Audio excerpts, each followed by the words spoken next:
Hello and welcome to the JR's Gaming Podcast YouTube channel. I am Judah Terry, host of this podcast, and today is actually a re-upload of episode 20, which we did a couple of weeks back, where I sat down for about 40 minutes and interviewed my good friend, fellow YouTuber, and Nintendo music producer Eli Turp. And basically what he does is he gets Nintendo music from games such as Apollo Justice, Mario, Pokemon, and much more, and he remasters the music in his own way, and he's basically done entire albums such as the Apollo Justice album, which did really well, gaining 1,000 views on each video, and I'd highly recommend checking that album out. And basically it was a great episode where I sat down and interviewed him about what it's like to be a Nintendo music producer and what he enjoys about it. So I would highly recommend subscribing to this channel and subscribing to his channel as well. And if you like what you hear, please consider subscribing to the JR's Gaming Podcast YouTube channel and supporting us over on the JR's Gaming channel. And if you want to listen to us elsewhere, we are also available on a wide range of podcasting platforms such as Spotify, Anchor, Castbox, Apple Podcasts, all that good stuff. But for now, on with the show.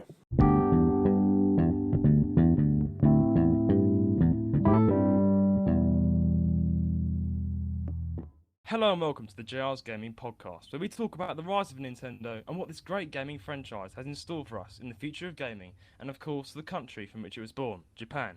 I'm your host, Judah Terry, and today's episode is a little different than usual because we have a special guest joining me today.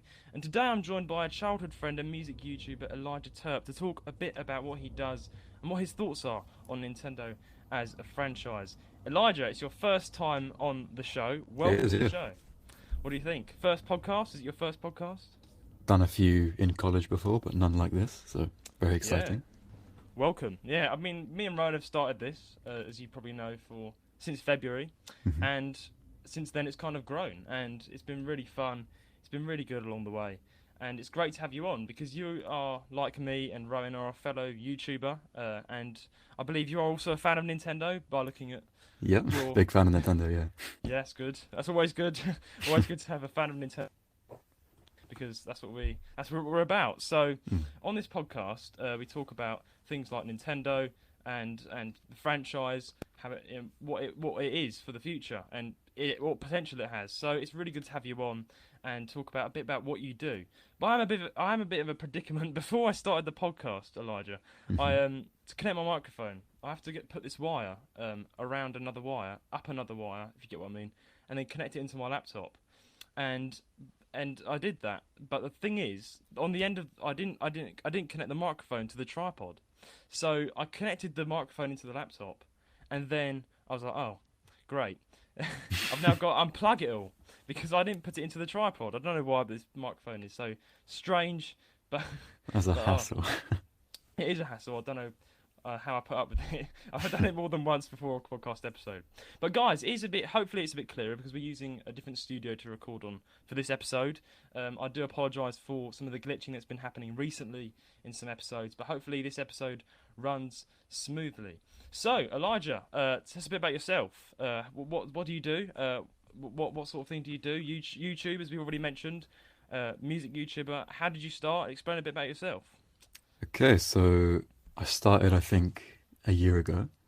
I had a channel before the one that I have now, where I used to transcribe music, which is writing it out into sheet music. But people actually, rather than click on the sheet music, they would just listen to my versions of the songs. So I figured I might as well just scrap that idea and instead, make my own channel, just have it as my name, have it as me, my own music and all that. And kind of like put yourself, because your name of the channel, by the way, is Eli Turp, right? So it's kind of, you're personalising it to what you would like to do, and you're a music. Yep. You love to recreate music, and from what I've seen, I've been a big fan of your Phoenix Wright albums. Go check them out. They are really, really good because I've played some of Phoenix Wright. I did play Apollo. I think I forget which one it was. Yeah, Apollo Justice. Yeah. One of his. I forget which one I played now. It was involving a number of things that he was going through in court, and that's a really good DS game, guys. If you haven't, go and check it. If you don't know what Apollo Justice is, go check it out. It is literally an awesome game. It's for the Switch. It's for the Nintendo DS, 3DS. It's really good. But Phoenix Wright is similar, and it's really good from what I've seen you create on the music. And so you've started last year, right? And last time I checked, you have now 139 subs. So Mm. that's that's really good. I'm really happy for that sort of growth that you've got. What sort of video do you think got them? Was like the game people were like, wow. What sort of video did you know? Right, I could start to carry on with this. What sort of video let you know that people are really enjoying your content? What sort of video was like the most popular? Do you think? I'm not sure actually, because I uploaded my Ace Attorney album, and it Mm. actually took 6 months for it to get any real traction at all. So like Oh pretty yeah. much 6 months of everything was on like 50 views at most, and then out of nowhere, like 1K view on one video. I think one is now sitting at 6K views. Mm. So I'm pretty sure the objection themes are the ones that get the most like comments and views and stuff, because they're the Mm. they're big, exciting, groovy kind of things. So Yeah. What people those seem to like. have done the best. Yeah. Yeah. That's really good because I think a problem these days that all YouTubers battle with, including myself, it's the algorithm. It's Mm. kind of how you brand your content. If it's not, or it's basically YouTube puts out when YouTube finds a video that they think will do well because of how it's titled. Usually, they'll put it out to a lot of people, and that will then get a lot of views because you can make a really good video. You can make a really nice video, and then you could edit it really well. But if you don't, brand it well, and it could get really less like hardly any views. And I've noticed that. So Mm. particularly as a YouTuber, so the algorithm is it's a bit cruel, isn't it? But It's a challenge. Yeah. it's a challenge. So yeah, how have you managed to cope with the algorithm? Have you found a way to kind of title your albums in a catchy way so people that enjoy your content will be able to know that will be a good listening, or is it just the title? I think I've seen a couple.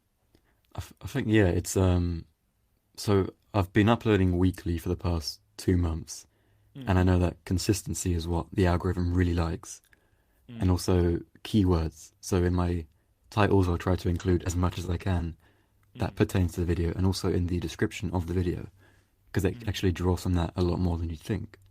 mm, So even if it's not about something a lot, I will still try and just sneak in the word in the description to try and, push the video in the algorithm. mm, A little cheat you could do, which I did for my most recent video, mm, is if you, on your first viewing of the video when you're checking it, if you watch it with the playback speed as zero point 0.5, mm. YouTube algorithm thinks you've watched 200% of the video rather than 100%. Oh, Yeah, so it thinks, oh, smart. they really like this video, we should push it more. So if you could get like Wow. 3 of your mates to watch it at half the speed, then it works. Wow, life hacks with Yeah. Elijah. That I'll try that. I actually never thought of that. That actually, that sounds really like a really good. Actually, I know that watch time is a major part because being a YouTuber myself. Now, if you've checked out the JR's Gaming channel right now, I'm sure all of our 1,000 listeners who would know that our YouTube channel right now is quite dead because we uploaded 3 videos so far, and Mm. our first proper video was a Mario Kart PC video, and then we uploaded like an update video because we wanted to let people who just do watch the YouTube know what we were doing because everyone was like, where did they Yeah. go? Because we moved to the podcast, and basically, yeah. So we did an update video. We only have about 21 subscribers, so we did pretty well. We did a few friends and a couple of people from the podcast subscribed, but it's not really well known our YouTube channel. But it's our secret weapon in the shadows because we are hoping to bring it back to life when we have the right equipment and time and be uploading again consistently because consistency, as you just said, is a major part of the algorithm. YouTube likes consistency. I found friends that are other YouTubers. We had another YouTuber on actually a couple of episodes back called Zimkid, and he's getting on to now 300 subscribers and now almost 400. That's because he literally uploaded every week. So Mm. if you have the time and energy to put a video out every week, or some people have an editor, it can really help. So with the podcast, we have got thanks to you guys for listening, but thankfully we've got a lot of listeners coming back regularly because we do each week, and at first it can be a bit daunting when you look at I think analytics are the scariest thing Yeah. to look at because it literally shows you how much people have watched it, the amount of people that have unsubscribed or people who've stopped listening. It can be people have been- disheartening, yeah. It can be disheartening, exactly. It can be. You can literally see who it decrease or increase, and I guess it is helpful because I can see what episodes have done better, what episodes have done worse than the other episodes. But yeah, how do you find analytics as a music YouTuber? It can, I guess, sometimes it may be a bit annoying when you work hard on, say, a music video and it doesn't get as much clout as you need. Or Yeah, what? yeah. It is, it's a shame because like my favorite videos that I've made have probably performed the worst out of the rest of them. Oh, So yeah. it's analytics are helpful because you can see what went well, what didn't go well, and then you can try and change your next video to do better from the past one. Mm. But then at the same time, it's also, kind of puts you down a bit. It's like YouTube slaps you in the face, like, oh yeah, you made this 40-minute video and Mm. the average view time is like 5 minutes. Oh, So yeah. that's like a kind of like a jab in the stomach a bit, but It you do is, learn from yeah. it, so it is helpful. Yeah, yeah, exactly. It's a growth, isn't it? Like Yeah, analytics helps you grow, I guess, because the more you kind of the more you kind of look at the analytics, as you said, it's you can learn from mistakes or learn from what it's like riding a wave, like surfing. The algorithm, you got to ride the wave the correct way, yeah, otherwise you yeah, just yeah. get just completely crushed. It's how I So, it's how I learned about the 200% thing because it says mm, people watch this many percentage of the video or whatever, and I mm, thought, okay, what if I what if I double it by mm, adding the changing the watch time, and it worked. It glitched the yeah. system, and it like my most recent video is on like 500 views, which is a lot more than normal. That is So really. so That yeah, is it's a actually cheat, really yeah. smart. Next time we do a video, I want to get Rowan. I'll be like, "Hey, Rowan, watch it. Like, put it to the slowest speed possible. Watch it all through. Just put it on in the background. Don't actually watch it. Just put it on in the background. That's what I Slow did, yeah. speed. Yeah. And then, oh no, ring up another friend. Oi, watch our video. I'll pay you. You could do so much, couldn't you? That is actually. We better talk a bit more about your life hacks because I've never heard of this before. And I guess this is now the new thing. Who knows? It's quite smart because I do have a friend who I think did something a bit more cheeky. I think some people are a bit annoyed at it, but what he did, some people. The thing is, it's quite obvious what a friend of mine did. What he did, he has a YouTube channel, and what I'll say is what he did is, at the end of his YouTube video, he would just leave it. He would like create an extra 10 minutes just on black. Now the thing with that is, people are going to click off. They're not going to actually watch Yeah, yeah, the the rest of the 20 minutes in black. So I was like, well, you know, people are gonna click off like me if they see that. So that probably isn't the best way. But this sounds really good. This watch time thing where, where yeah. you Because literally just it's not like you're inconveniencing the mm, viewers or the listeners or whatever. no, you're Because not. all it's doing is just pushing the video out to more people. It's their Mm. choice to click on it or watch it for however long they want. It just means the YouTube algorithm likes it a bit more. Exactly, because the annoying thing is watch time is a lot. Well, it is maybe the main thing because if someone watches your video for a long time, they like it, which means YouTube pushes it. Mm. So exactly, so this is a good idea. Now, yeah, the thing is also I find is it also don't. I think with my video, I find editing or you know editing is a big part. Yeah. So for our Mario Kart PC video, it did really well. It got over I think that's over hundred views. It may have more than that. Mm. Um, it did quite well for literally our second video, 100+ views. And the reason it did well is I think is because the actual time it took to actually make the video was it took me and Ryan sat down for about actually 3 hours and played this game, and we filmed all of it. Now, there's no way I'm gonna put a 3 hour three Yeah, hour yeah, video of just me and him just bashing out around on carts, are we? Mario Kart PC. We're not gonna do that yeah. because that is just boring. So I had to do is I had to like watch all through the footage. I worked with another editor, my moderator. Our moderator helped me out with it, and what we did, we sat down together. We said, right, these jokes are funny. We could do this. We could do that. We can cut out this. This is just a long load of nothingness. It's rubbish. Sometimes the audio glitched as well, which was quite annoying because we were like, oh, that Mm. was a funny joke in there we could have used, but no, we can't use it because the audio glitched. So we couldn't use that. So I think editing's a big thing because then once we got all the cuts that we wanted, but what I did is I put it all together. I said, right, this is how I want it. Let's now edit it and you make it fun. You use good graphics. You use sound effects. you enhance some of the audio. You know, you put pictures up, and that got actually full. Most of the video got full view, and I was really surprised because That's that good, was yeah. over. Yeah, it's over 29 minutes, and I was like, you know, I'm not expecting much from this video. Even Mm. though I edited, even though it took me about 2 days to edit, I was like, I'm not expecting much because it's the first video. But it did the best, so I was really pleased with that.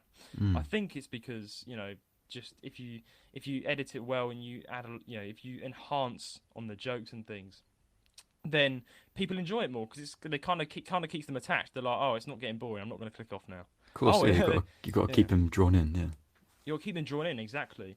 Now, I don't know how that is for like a music YouTuber because most of your videos are music, right? So you're not really talking in Mm. the videos, apart from your recent video, which was like a thank you video, which I saw, which is really good to Yeah, yeah. kind of involve the viewers, which I do think is really important. So good on you for that. It's when you actually involve the viewers, Mm. you ask them what they want to do, and you thank them. I think that's a really good trait because it kind of involves them and it makes them feel part of your journey. Of course, it So lets them know that I'm listening and I'm grateful and everything. So yeah, it's helpful.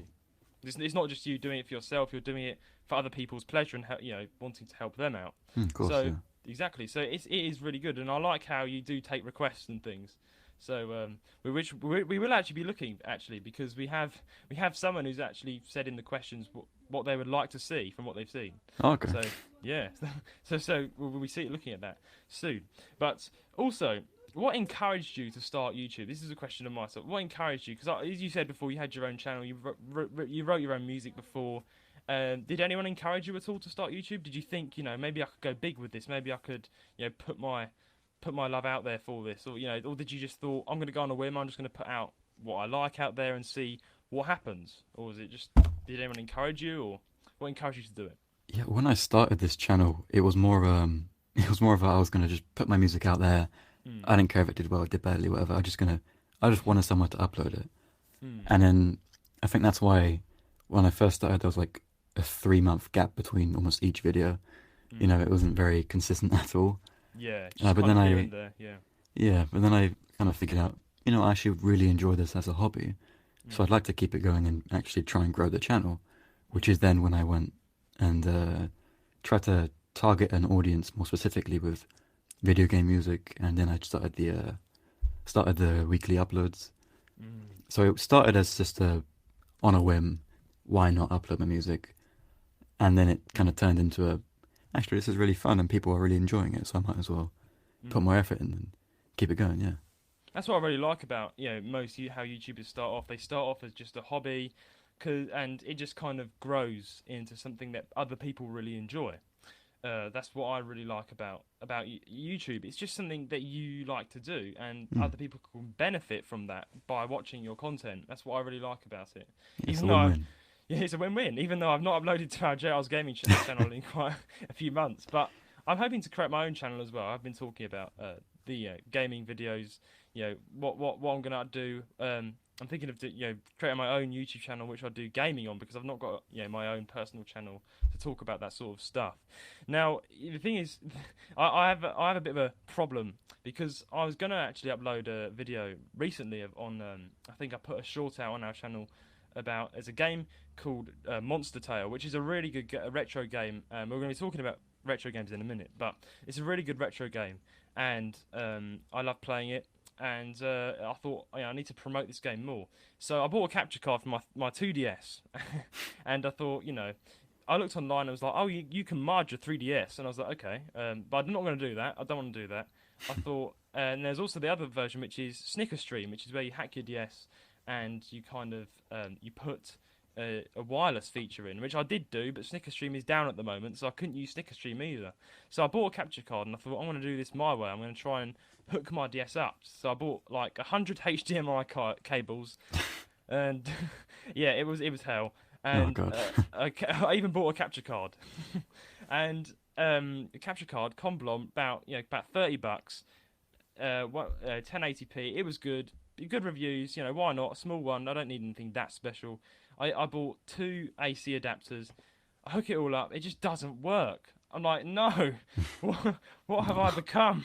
All these wires are now lying around, and I'm sure they'll come into use later on. But what I'm gonna have to do is I'm gonna have to actually buy a new Nintendo 3DS, as in a new brand, and I'm gonna have to hook that up on Snickerstream, and then I can start to record more of my my current video. But yeah, bit of a bummer there, but yeah, That's a that just shame. goes. Yeah.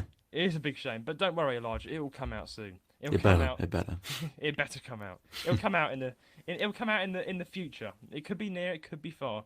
Who knows? But I've got a big question. I'm sure everyone else is wondering. You know, with every single YouTuber, it's different production. It's different. You know, different production that goes into each video. What happens behind the scenes. So you do music videos. What goes into the production? So how do you record it? What do you use? Do you use do you use a synthesizer? Do you just enhance audio? What do you do to record, edit? What's the whole process? Talk us through it. So my process is quite a daunting one. I don't think it's the best way to go about it, but I think I've Oh just dear. gotten used to it, so now I'm, doing it.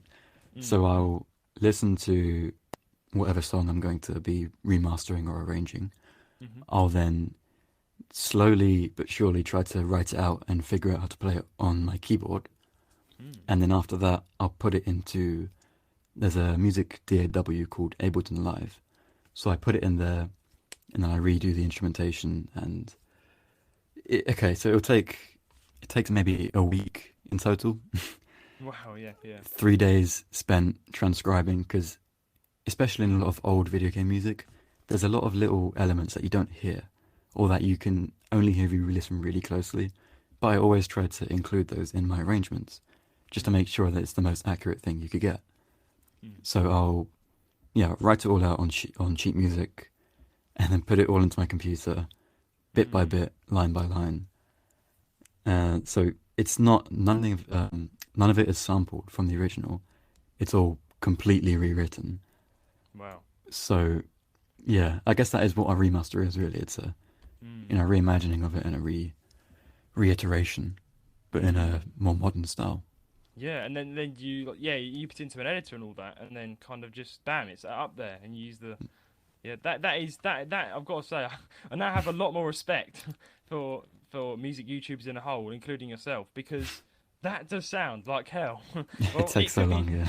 It could be fun. It could be. I think do enjoy. I bet you It is enjoy fun, it, yeah. right? No, it's really fun still, like, because the entire time, you're listening to a song you really like, you get to explore what you want to do with it. You get to be creative in your own way. So it is fun throughout the entire process. That does. It Sound does really just take a fun, while, yeah. yeah. It takes a while, but as you know, patience leads to great to great stuff. If you're patient, time you will a really good piece. And I think that is a whole entire rule throughout content creating. It's to take your time and don't rush things, because that's what I have definitely learnt throughout content creating as a person, a small creator myself. Definitely with podcasts, when I've had to, I once I think rushed an episode. It was a really long episode, but our first ever guest, Beth, she came on the podcast, and we had her on, and I uploaded the uncut version. Oh no.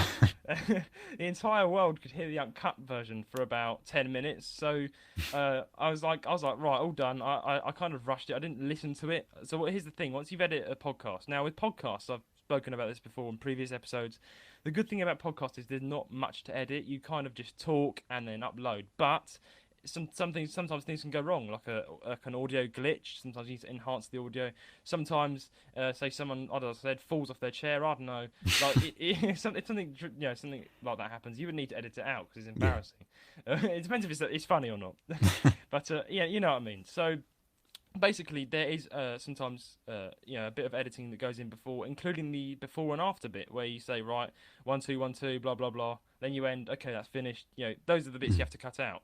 Yeah. Now, we went on to the studio, me, Ryan, and Beth, and we're having a right laugh and like talking about who knows what, and it all went out there. It all went out there.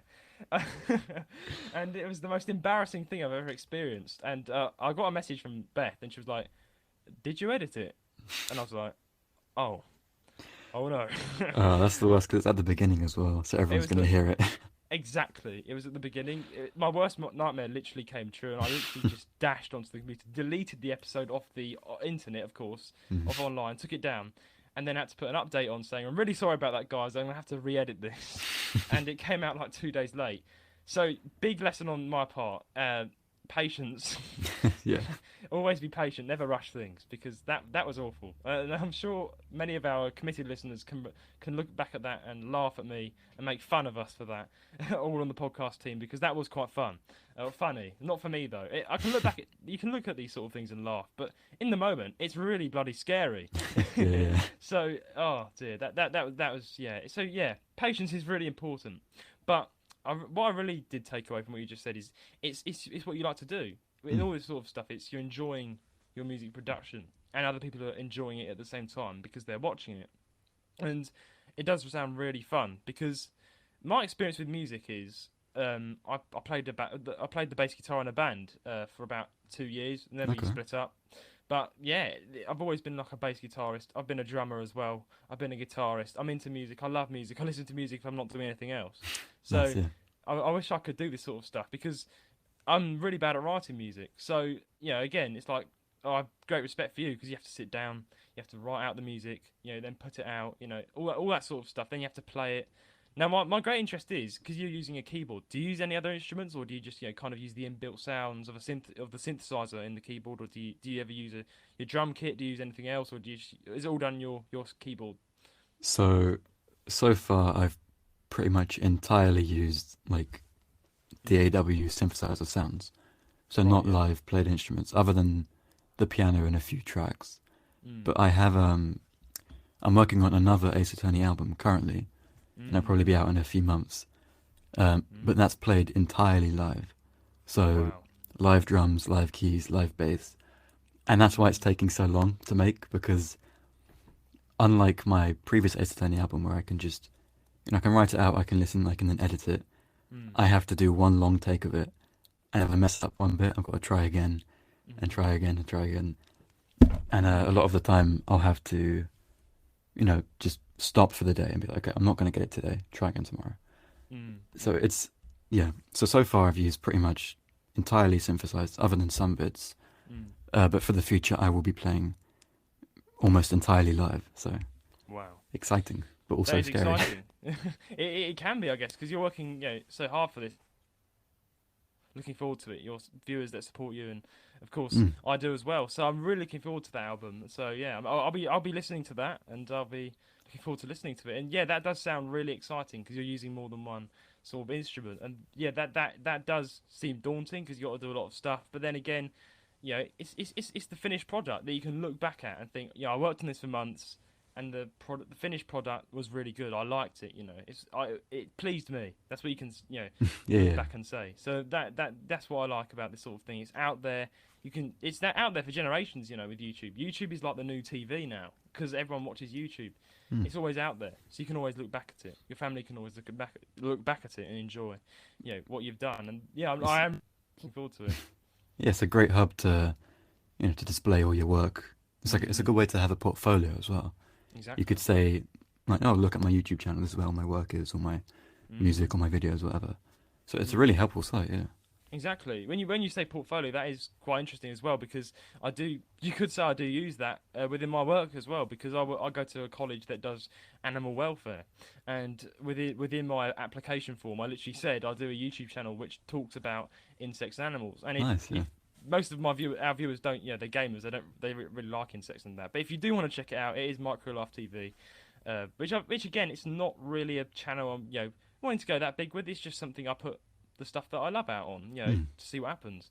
And I do that, and basically, it's got quite a lot of people have written into me and asked me questions about their animal photography and stuff, and I've always answered them back, and it's fun because it's like a community that you build.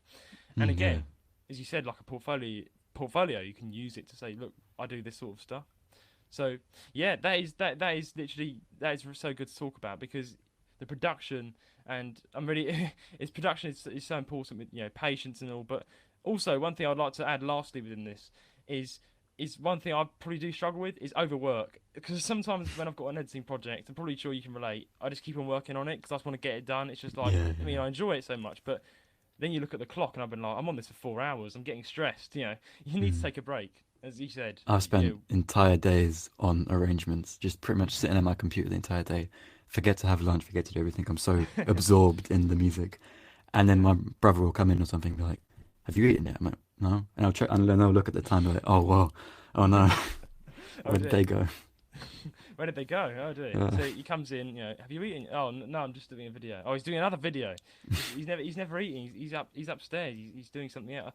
Yeah, that is I can relate to that. I've been my dinner's probably sat on the table for 4 hours, stone cold, while I'm upstairs editing a video, and I'm like, just one more second, guys, one more second. I need to edit this. yeah, It'll take 5 more minutes. It won't. So yeah, that is one problem I do struggle with. It's probably overwork. It's also good, to try and take a break. But then again, as a YouTuber, it's always good to give it a good amount of time. Give it a of good course, yeah, yeah. amount of time. But yeah, that's been really good to talk about your YouTube channel, and it will be delving into a bit of that a bit more in a bit. But we now have a topic to talk about, because in our new a special guest plans briefly about a certain topic and what our guest thinks of it, what I think of it, and yeah, our topic for today is retro Nintendo games. Are they worth it? Should they be worth so much money? Retro games, Elijah. What do you think of retro games? Do you have any favourites? Do you play them? Let's hear. I think retro games, it's a very, it's a niche thing, people who Mm. really enjoy retro games. And I am one of those people. I really do enjoy retro games. I don't Mm, play them that often, but I like it. I like mm, the idea of having something that is discontinued and that is a classic, mm. and that is the foundation of games that you see now. I enjoy Exactly. that idea. However, some, I would argue, are not, they should not be worth as much money as they are. Mm, mm, There are some games that are, some, like, like, let's take Pokemon, for example. It's not really retro, but, mm. like, the first Pokemon game. The first one, yeah. Yeah, it's really old. It's very well known, Really old, yeah. very well loved, but it is worth so much money, Oh yeah. like so much money, and I get why, because it's on a, what was it, Game Boy? It's the Game Boy, I think. Yeah, Yeah. not even Game Boy Color, just Game Boy. It's just colourless Game Boy. Yeah. Yeah, so I get why I get why people would put money into it, but I don't think it's actually worth all that much, because when you play the game on the original Game Boy, the audio really isn't that great. The visuals aren't that great. The True. story True. is the same, but it's very bare bones. Mm, You could then get the upgraded version on the DS for like mm. £5, and it's like Yeah. that's what baffles me is looking at two things where one is better than the other, Mm. but it's worth like £50 less, even though it's 10 times better, like on paper. So Yeah. it's yeah, Exactly. Like I totally agree actually with the monetary side of things. I mean, me and my co-host Ryan, we were looking at a Mario plush, a really old Mario plush. That's not a game; it's a retro plush, hmm, a Mario 64 plush, and it like hit the price with $599, and we're like, okay, all right, it's just a plush, but yeah, I understand. Yeah, value is a thing with money. But yeah, with the games, I do agree. I think if you're gonna for the quality it is, when you as you just said, for the quality it is on a Game Boy, the sound. Let's get to the point. Isn't that great? hmm, It was back in the time where games were just being developed. It wasn't top notch as they are now. It's just an old. I personally think they should lower the price because we should allow more people to enjoy that sort of stuff. People yeah, who it do like does. retro gaming. It gatekeeps the old games in a way by having such a high price Mm, tag. It means people who want to go back and enjoy the classics just can't. They'll exactly. never get to experience it because it's just too expensive. Exactly. That's it has been a big problem because I've been looking at certain games that I wanted to get on cards for Nintendo 3DS, Mm. Nintendo DS. Yeah, the ones that have been made, even the ones that have been upgraded for the Nintendo DS. The annoying thing is Nintendo have they've just kind of stopped making them. That you Yeah, can get them, but because they're so rare these days, what people do is they buy them and they sell them for extortionate prices on eBay, yeah. and Like that's I mm, understand why they are priced high because they are discontinued. They don't make them mm, anymore. It's almost like a one of a kind thing in a way. mm. But I don't know. They shouldn't be. They should be expensive, but not anywhere near as expensive as they are. I agree. Yeah, definitely. I mean, but just Pokemon Yellow, Pokemon. I think it's white version. That on the get. I think Pokemon White version is really good. I think that was for the DS. I think that was created. But even that is really expensive. And then you got the old Game Boy ones. I may be wrong. I think on the console, it may have been for the Game Boy. I'm not sure. But yeah, I've got nearly most of the old Pokemon games on my Nintendo DS. Same. Managed, yeah, yeah, I've got most of them because I remember I've got a fond memory of you, Elijah, coming around my house when we were about young. We were like little people, and I remember like playing. Was it Pokemon Black? Not Pokemon Black. I don't know what kind of Pokemon was it? I I forget. think it was Gen 5, yeah, black or white, yeah. Yeah, black. It was either black or white. But Yeah. that is a again. We have spoken about this in the past on episodes. But games hold memories, and that's a fun memory Mm. I have. Just going as a child playing on Pokemon on black or was it white? But these games are really fun and have memories attached to them. And I do really think that now because they're really hard to get because Nintendo discontinued them, and now the eShop's going. The Yeah. grabs for these games are going to be even higher. People are going to want these certain games more because they're not no longer available on the eShop. Because I can go on the eShop now and get Pokemon Yellow for £5. Hmm. Easy, done. Yeah, And yeah. then the eShop goes, everyone's going to be Yeah. immediately turning to eBay. Yeah, because as soon as the digital marketplace is gone, Mm, the physical copies, which are already worth so much, their value is going to double immediately. exactly. It's going to be much harder to get your hands on it. So if anyone is thinking of, getting any retro games, get them now while you can, Mm, because now is probably the best time you can get one, since they're all going to go up. mm. Exactly. We've been telling our viewers go to eShop now and buy them. Just go buy Yeah, them. And I think Nintendo's actually receiving a lot of money from the eShop lately because everyone's been going to the eShop and buying them. I've been seeing YouTubers have just been going and buying them all. I mean, just because it's going to shut soon. That time's going to come where bam, you can't access the eShop. Just like the Miiverse was once alive, mm. and then they shut the Miiverse, which wasn't so important. But the eShop has been a massive component to gaming with the 3DS and the Nintendo, the whole Nintendo system. People have always used the eShop, so now the eShop's closing, just like a subway station. Everyone's rushing. Everyone's rushing to get their games, and some people, if you're a listener, if you're listening right now and you've got free space on your DS, you like retro games, go on there now, do some shopping, spend some of that pocket money and buy Mm. some retro games while you still can, because when Yeah. that eShop goes, it's going to be very hard to get them. Very hard to get Even them. things as simple as like the themes for your 3DS, like Mm, it's what, like 67p or something. You exactly. know, get it while you can. Get it while you can. Really. Because Yeah. we mean this, guys, because it is all going to go, and you can get them, but they're going to be way more expensive. Mm. There are certain themes. I mean, I've got the Mario Odyssey theme that I got for and Nintendo actually were quite nice. On my birthday, they gave me a bunch of points. I miss those days when they give you a bunch of 3DS Yeah, eShop yeah. points. Now they don't do it because the eShop's closing. But I got like an email saying, "Happy birthday, Judah! You've got 300 eShop points." And I was like, "Yes!" And I spent on a Mario Odyssey theme because Mm. it wasn't enough for a proper game. I was like, "Okay, Yeah. well I'll spend it on a theme." So I got the Mario Odyssey theme. And even there's not just that's kind of more new. But if you go and look on the theme shop now, I've already bought a few of the old. There's a couple of retro things on there you can still get. The Nintendo have worked really hard to kind of produce for your home screen. Mm. Have you got any themes for your DS, or are you just not Yeah, I have a got any? couple of Animal Crossing ones that Nice. I actually got them for free because of the the Mm. Nintendo points things. Yeah, good. Yeah, so it's worth getting them while you can, if you want them. Obviously, if you don't want them, don't get them. But if you are interested, Mm. now is your last chance, pretty much.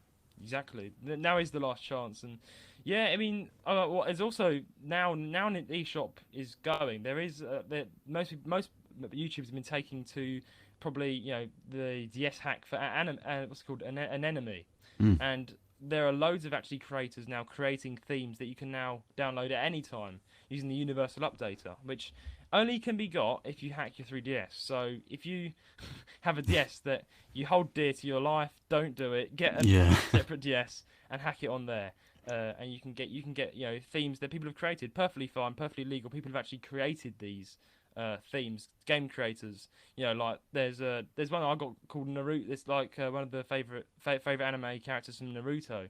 There's someone actually created it.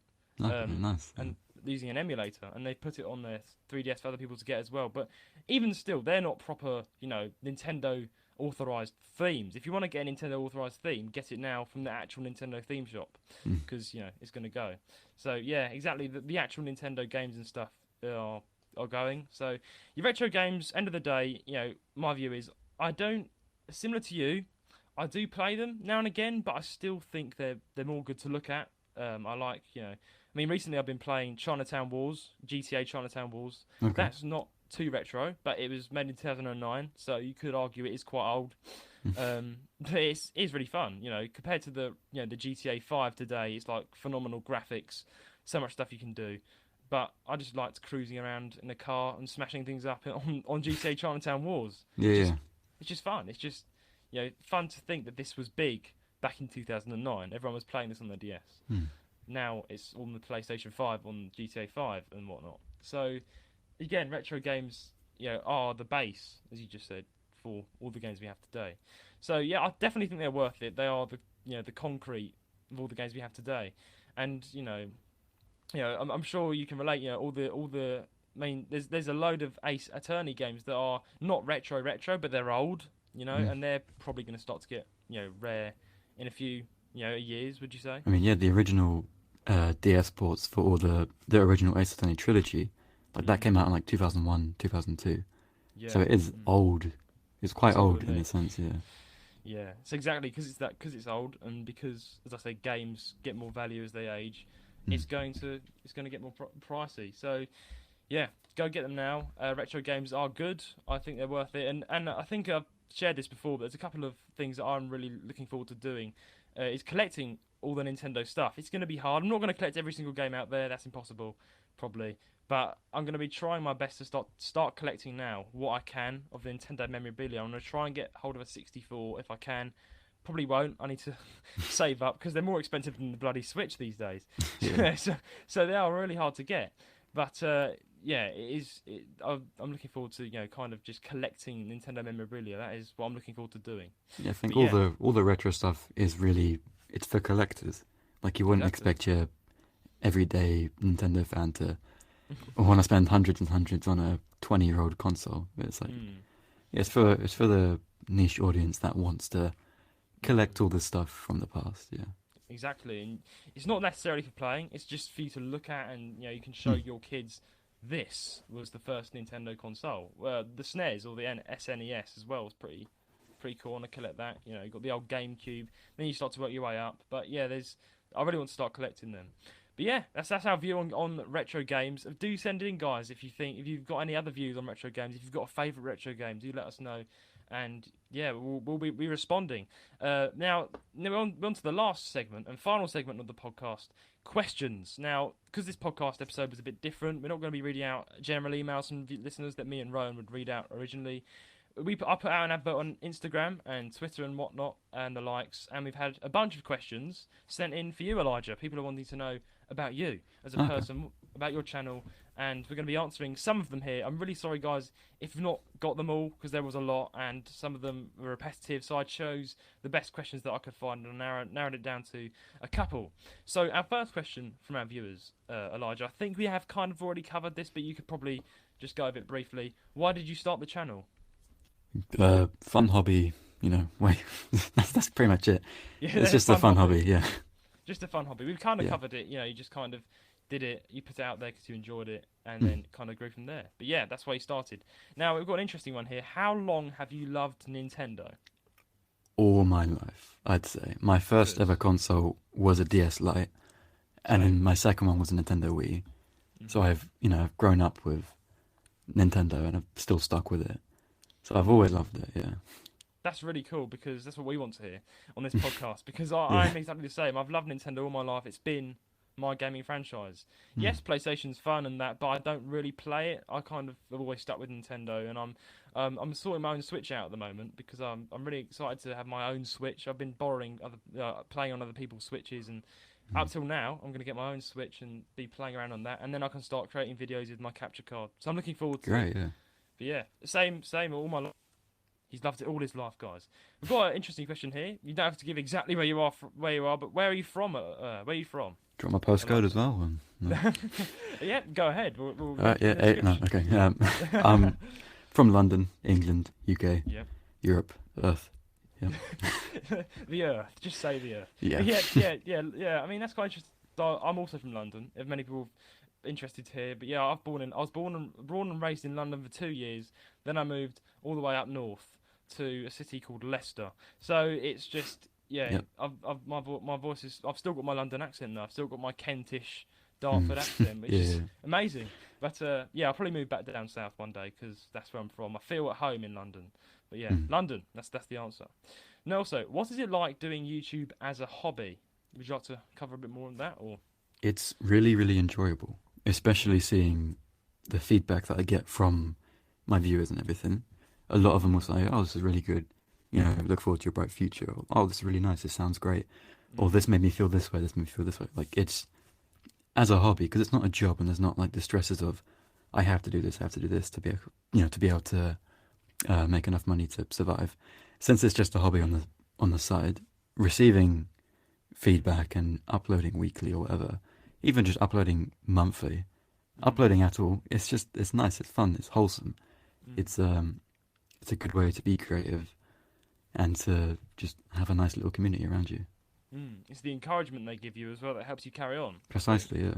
exactly. So, and the very fact that that you kind of you can. I like it at YouTube. Well, I like the YouTubers that kind of notify their viewers what's going on. They're not like they kind of say right, I'm working on this, Mm. and you kind of just grow with them. You let them know what you're doing, and that makes them feel more involved. Exactly as I've Yeah, said before, it yeah. makes them feel involved with your journey, and that kind of grows more and more and more, and that is just really fun. So yeah, it sounds really fun, and that's really good. Now, we've got an interesting question here. How did you meet each other? So how did me and Elijah meet? That is quite a funny question. Shall I answer that, or? Sure, go ahead, yeah.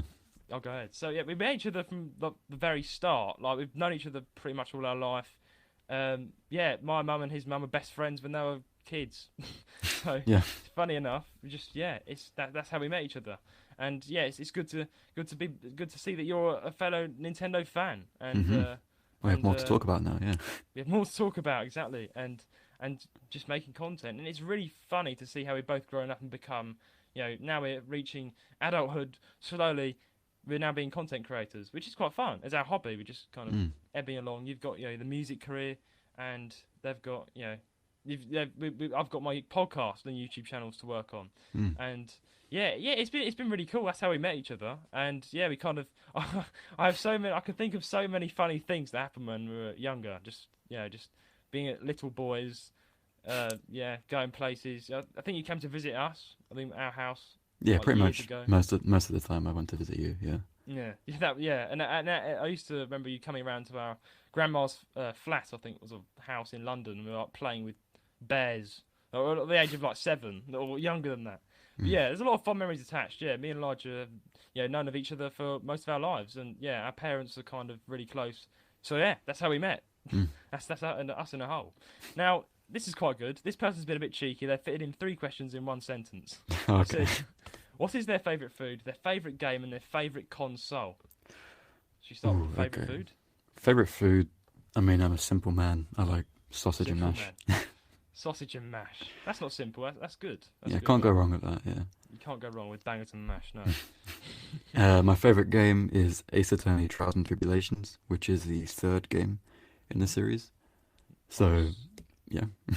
You're making is that the one you're making an album on, or am I incorrect? No, I'm just doing it on All Ace Attorney. That's, my album is Oh, just I see. everything, yeah. Wow, I'm looking forward to this. I'm Mm. looking forward to this. If you're And saying like favorite Nintendo game, then I'd say Animal Crossing New Leaf. oh, that is the best. Mm. I would love. We've not actually done an episode on this, but I could probably talk to you for hours on end about Animal Crossing New Leaf. It's such a good game, yeah. It is the best game on earth. I don't know. Well, I got it. I got it in 2016 on my new 2DS that I got at the time, and boy oh boy, it blew me away. It's just so. I have so much memories of that game. I played with my friends. My girlfriend who sadly passed away. I have so many memories playing with her Mm. on New Leaf, and that's always going to be in the game. And I can go back and look at the things that we built together, and It's nice to also reminisce, yeah. exactly, it's nice to reminisce. I've spoken about it a number of times, and thank you so much, guys, for the support you have given me. I do appreciate it. I'm not trying to, one up or anything. I'm just trying to say, yeah, it is. Games are more than just games; they're memories attached, and New Mm. Leaf has a big, special place in my heart. And memories aside, it is just really fun, isn't it? It's got so many things It's that are just just. yeah, it's just a good game. Even if you weren't like Mm, emotionally attached to it, you will have fun. You know? exactly. You will have fun, whatever. I say to my friends who are like, "Oh, I've not played Animal Crossing. I might like it." I'm like, "You will like it." Yeah, you It's will. just, Yeah. every single one of my friends who have been like, well, I'll try it, and then they're like, "Yo, Jude, this is the best game ever." I'm like, Yeah, "Exactly. yeah. I told you so." So yeah, New Horizons also. I've not tried that out yet. Have you tried New Horizons out yet? I don't own a Switch, so no. Oh yeah, same here. I've played it on a Switch, and boy, oh boy, I'll probably be addicted. I'm scared the day that I get New Horizons. Like, I'll probably be locked in my bedroom for the rest of my life, playing it, building the island. I'm just so excited to play Horizons. It came out at a really convenient time as well Yeah, because it lockdown came as out well. Yeah. in lockdown as well. Annoying thing I didn't get it, but yeah, it's so much stuff you can do with the Animal Crossing series in a whole is so awesome, Hmm. and I'm really glad you said New Leaf because that is my favourite game as well. Nice. So there you go, similarities. Hmm. And favorite console? Do you have a favorite console that you like I within think Nintendo? it'll probably be the Nintendo Wii, even though Mm. I haven't actually. We got rid of our Wii, I think 7 years ago. So No. I haven't played it in a long time. But I have Yeah. so many memories of like Smash Mm. Bros, all the Lego games, the Mm. Mario games, Mario Kart, Wii Sports, Oh yeah. Mario and Sonic Olympic games, like all these random Wii games. I have so Mm. many fond memories of them. It's like That is it's a good yeah. console. It's just a really good console as well. Yeah, Nintendo Wii is a big game to many people. It's close to many people's hearts because Mm. Rowan, our co-host, we actually spoke about this. If you've been listening, guys, for the other two episodes, we spoke a bit about our favorite games. And Mario and Sonic and the Olympic Games in the Wii was our co-host Rowan's, Oh, and he nice. was explaining. Yeah, he was explaining how that was his favorite memories of playing with with his family and his friends. It's just the Wii. I think is probably has a lot more memories attached to it because it's a family console. Yeah, yeah. Many people, you can probably relate to the time that you and your family are around a living room with It's pretty much chairs and only with my family. Yeah. just bashing out with your brother or Yeah, yeah. it's just enjoying that time and just having fun because it's a family console. It brings people together. A bit like the Switch, but the Wii is. It's funny, yeah. It's funny you say the Wii because a lot of people do love the Wii, and again, I also really like the Wii. But for me, my first really fun console was from my Nintendo DS Lite, and that for me was the Mm. one with the memories. But still love the Wii. I still love the Wii. I don't That would own one. come second for me, Mm. then DS Lite. Yeah. Yeah, the it's really portable. You can check it out, and Mm. yeah, that's really good. That's really amazing. Consoles and games to talk about there, and then we have our final. No, we don't actually. We have the second question to final. Do you hope to make it big in the Nintendo music industry? Hope to Yes, make it but big. I'm not putting my expectations too high. Yeah. So if you're like a small YouTuber, I'd recommend whatever you put out, don't expect it to do well. You should, I'm not saying set yourself up for disappointment, but like expect to get an okay amount of viewers. And then if you do well, you'll be happy and surprised. With like the channel's growth, I think I need to market my channel more, more towards video game music. Because my channel is purely my own music and then video game music. But there's nothing actually that says that unless you look at my videos. So I need like either a logo, banner, or description or something that says, I make video game music, so I can then market it at Nintendo music stuff, and so I can grow in that area of YouTube. So like I can, Yeah. but I don't expect to. That's really good. A really good advice I would say to all YouTubers, and I definitely agree. Is don't yeah. You can expect good things, but don't put your expectations too high because you will be disappointed. Because I'm not saying every single video will be a disappointment. Every single video is different, but I would say don't make a video on your channel like I'm saying to someone out there listening now who decides to make a YouTube channel now. Say they go up, they set it all up, they put a video out there, whatever it is. Don't expect to be Mr. Beast in like Yeah, yeah. the next 2 weeks. Just do what you like, and grow it. That's what I would say. Just grow it slowly with your viewers. Just put out there what you like. Just do what you would like. I would say. Expect good things. That's what you're doing. You're expecting good things, of course. But just don't put your standards too high and be sad if you don't get over 500 views. Yeah, yeah. It's kind of what you're saying. But also with you need to market your videos. Because I have a few friends who they run music YouTube channels, and some videos will do quite well, and some videos will do really poorly. And I had to explain to them, like, even if you just share it with like 5 different people, or just put it on a Discord server in like a self-promo thing. Like YouTube will see, oh, different people from around the world are seeing your video, and then they'll push it. Even that one little push will help you get somewhere. Because I know a lot of people who think, oh, I don't need to market my videos or share it out or anything, but it really helps. That is, yeah. Again, another big piece of information: marketing. We spoke about it before. It's all part of the algorithm. It's how algorithm works. Marketing is a big importance in the YouTube making industry. So yeah, that's really good answer to that question. Last but not least question, we have a slightly longer question. This was sent in an email. It says, I have checked out his channel. It is great. Being a music lover myself, I am intrigued to what other music tracks you hope to produce. Have you ever thought of doing a Mario Kart 8 album, considering that its music is bloody awesome? And that was from Tyler. So thanks for writing in there, Tyler. What do you think of that? He likes your channel.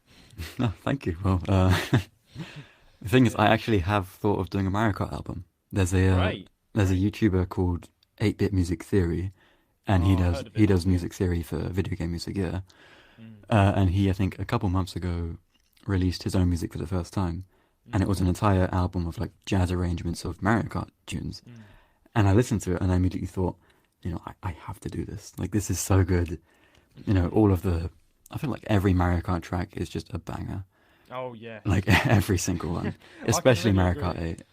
Oh yeah, Mario Kart 8 is really, really banging on the charts, I've got to say. But Mario Kart 7 also, one of my favourite music tracks from Mario Kart 7 is probably Maple Treeway. I love that track, and if you've not heard it, go listen to it now after the podcast recording, because I'm telling you now, you're gonna love it. It is super nice. It just sounds really nice, and I'm really I'm rooting for you, Elijah, because there's so much you can do. Once you've finished Ace Attorney, you can move to any game, can't you? And just kind of listen to it. You can kind of move like that. And that's really good. Yeah, you're thinking of doing Mario Kart, so yeah, it's on my list of albums to make. So yeah, list of albums to make. I'm looking forward to it because I love Mario Kart 8. But yeah, I love Mario Kart 8.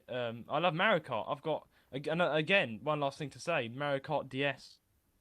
Another game that has probably really good fond memories in there. I remember that was my very first proper game I received. I remember my nana gave it to me, my grandma, on Christmas. I think it was my birthday morning, tearing off that paper. There it is. Lo and behold, Mario Kart DS. To the average viewer, oh, it's just a game. Nope, to me, it was my life for the next year. I was playing it every single day in, day out. I would get home, play Mario Kart DS. I unlocked every single thing until I gave it to my sister, and she wiped out the entire lot and started again. So I'm not very happy. I'll have to start. And now when I get on it, I'm like, it's just all comes back. The memories of me just playing it as a young kid. But yeah, I'm looking forward to that. Yeah, that's a good answer.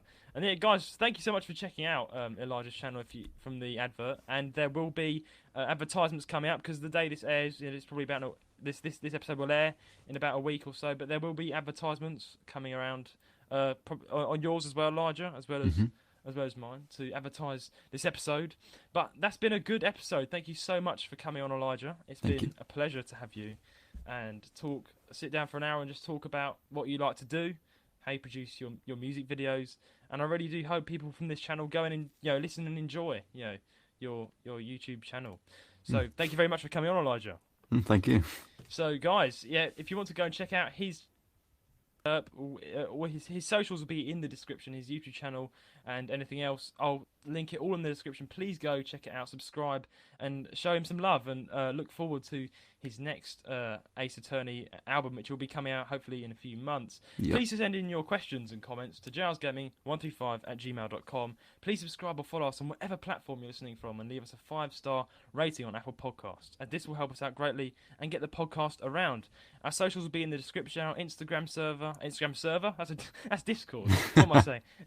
Oh dear. Even me reading off a screen can mess up sometimes. Our Instagram, our YouTube channel, our website, our Twitter, and our Discord server, where you can chat directly with me and Rowan and other fans, listeners. Until then, it's a goodbye from me. And a goodbye from me.